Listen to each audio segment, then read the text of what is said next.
Ngibingelele kuwe mlaleli, ngiyathemba ukuthi uyaphila-ke. Mina ngizocela kuwe-ke laphana-ke ukuthi-ke uma ngabe usamusha kuleli khasi-ke leli-ke wenze okulungile-ke laphana-ke ungixhase-ke ucindezele-ke ibhathini subscribe nje, akubizi mali, kumahhala nje, occasion yesenti-ke elimnyama-ke leli-ke khona uzokwazi phela ukuthi uthole zonke-ke iy'ndaba-ke ezintsha engizoloke ngikulethela zona-ke kulo-ke leli khasi-ke leli-ke kusukela-ke manje-ke. So ongakwenza-ke nje lapho njengamanje ukuthi-ke ungixhase ucindezele ibhathini usubscribe njengamanje-ke.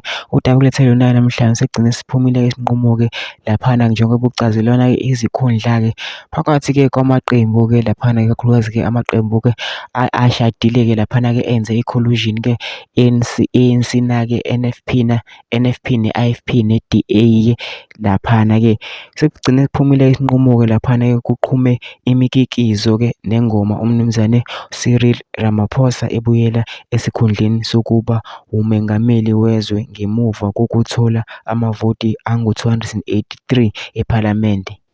Abe naye embangweni umnumzane Julius Malema we-EFF uthole amavoti-ke angu-44 kuphela-ke laphana-ke. Mina ngizocela kuwe laphana ukuthi-ke ungene ema-comment section-ke usho udaba la umbono wakho-ke laphana sicabangani-ke wena-ke ngalo-ke lolu daba. Ngabe ujabulile yini-ke noma-ke cha, ubhale lapha ema-comment section usincize nebhathini nje subscribe nje, akubizi imali, kumahhala nje, occasion yesenti-ke elimnyama-ke leli-ke khona uzokwazi ukuthi uthole zonke-ke iy'ndaba-ke ezintsha engizoloku ngilethela zona-ke kulo-ke leli khasi-ke leli.